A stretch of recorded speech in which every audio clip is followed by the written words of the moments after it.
I've known Coach Marlin for a while. Since my days as an assistant at Western Kentucky, I've followed his success in his career and his program. So I explained to our guys, what type of team that was, and to be able to fight and go through overtime and come away with the win. It was a growth step for us, but really, really respect Coach Marlin and his program and what he's been able to do over his years. So excited, told our guys to enjoy it, get some good sleep. We won't be here for the CSU game tomorrow night, but hopefully everybody else that's in town, please turn the lights off. Bring the kids, bring your neighbors, anybody to support football in the border war. Beat the sheep. You gonna fly out tomorrow? Leave tomorrow. Yeah. What do you think about Hunter? Well, the lid came off. Yeah. The lid came off, and you know what? I complimented him, and again, we've just stayed the course with him and understood that we understand what type of player he is, and him shooting the basketball is a big part of it. Not only that, but I thought he did some other things well tonight also. But I think it still goes to show with this group, a different guy can do it. It doesn't always have to be, and it doesn't have to be in a points way. Because I still thought other guys were effective. That's 2 games back-to-back, Jake Hendricks with double-digit rebounds. I thought Mulder was big in overtime in a sense of playing through him out of the post.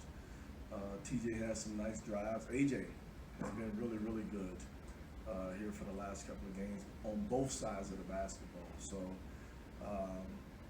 need to keep those guys going while we're still trying to grow some of our younger guys. What does that say about Jake, who was struggling from the field? He still comes up big by getting 11 rebounds. Well, again, it's just with this group, it's just been a different mentality, and we're hanging our hat on the defensive end of the floor. We're hanging our hat on rebounding the basketball, and we're hanging on our hat to taking care of the basketball. Even though we had 16 turnovers, but that's the 3 things, and just being unselfish offensively. And like I told the radio guys, it's always a catch-22. There was a time when we were in the bonus. And yes, we're preaching to our guys, let's get to the rim. But if Jake Hendricks is open from the 3-point line, it's kind of tough, even though I still yell at him.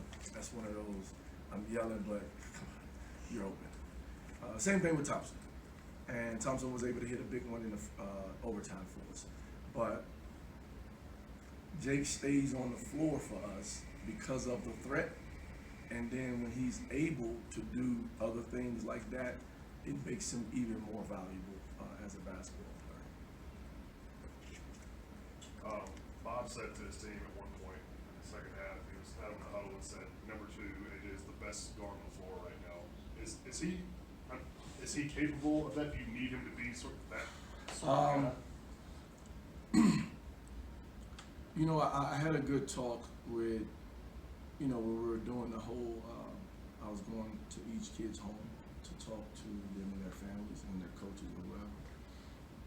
We had to reschedule AJ's because of traffic getting from LA to Vegas. But AJ went to Media Day in Vegas.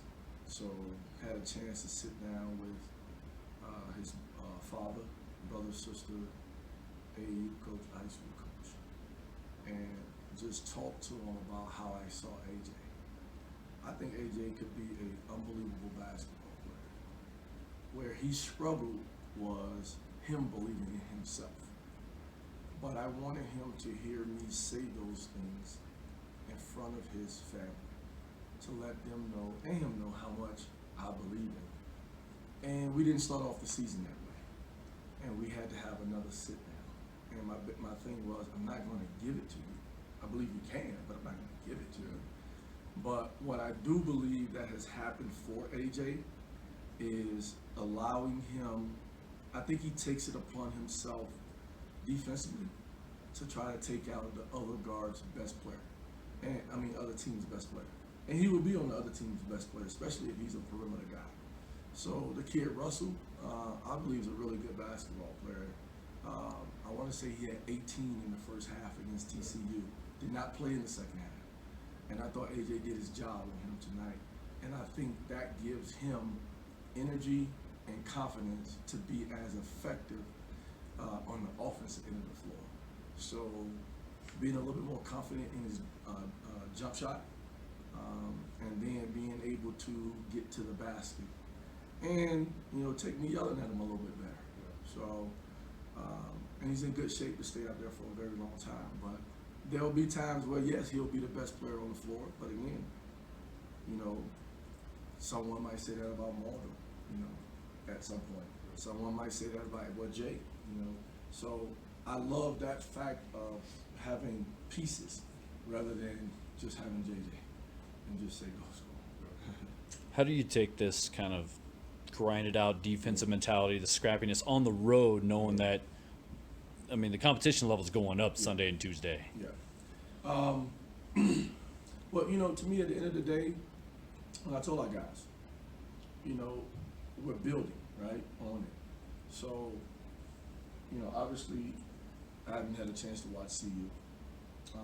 I have watched TCU and Clemson, just getting ready for the 2 previous games that we've had.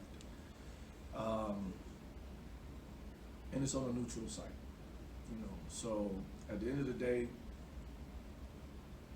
we lace them up. They lace them up, And the only thing I can tell you, we're gonna go out there and compete, And our guys are working. And I like what we have. We just got to continue to build.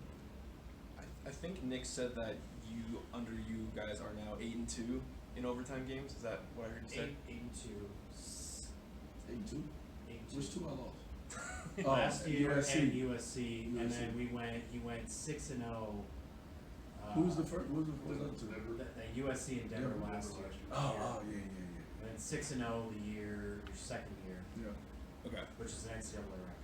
So I was gonna say, what allows you guys to knock it down at the end of regulation and be successful over time? Well, the year we went 6-0, I thought we practiced those situations so much, in a sense of just playing 4-minute games in practice. And when you're playing 4-minute games, so many situations come up within it, and you don't get rattled because you've kind of went through it.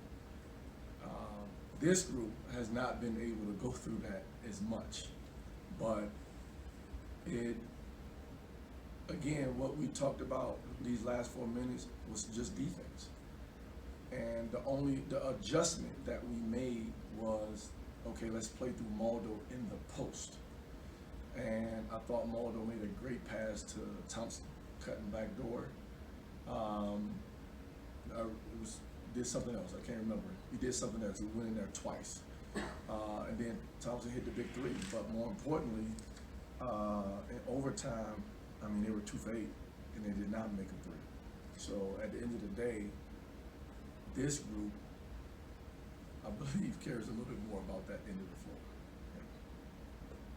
Any concern about lack of production off your bench right now in terms of scoring punch? Well, you know what, Kenny got 7 threes up while he was out there. And Greg's coming. Greg's coming along. And what Austin does is doesn't show up in his stat sheet.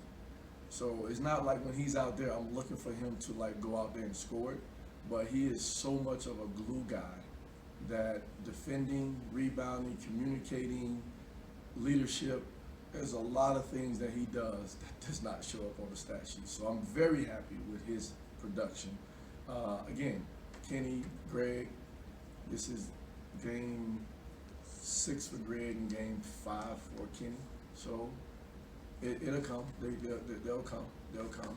And again, to be honest with you, even with 1, 2, 3, 4, 5, 6, 7, played 7 guys, and Greg was a 7-minute guy. So probably getting up there about 8. Tyler gets back, you know, I care about the minutes part than the natural production from the guys. And then I'm not saying that we don't need it. I'm just saying we have to get through them growing as basketball players at this level.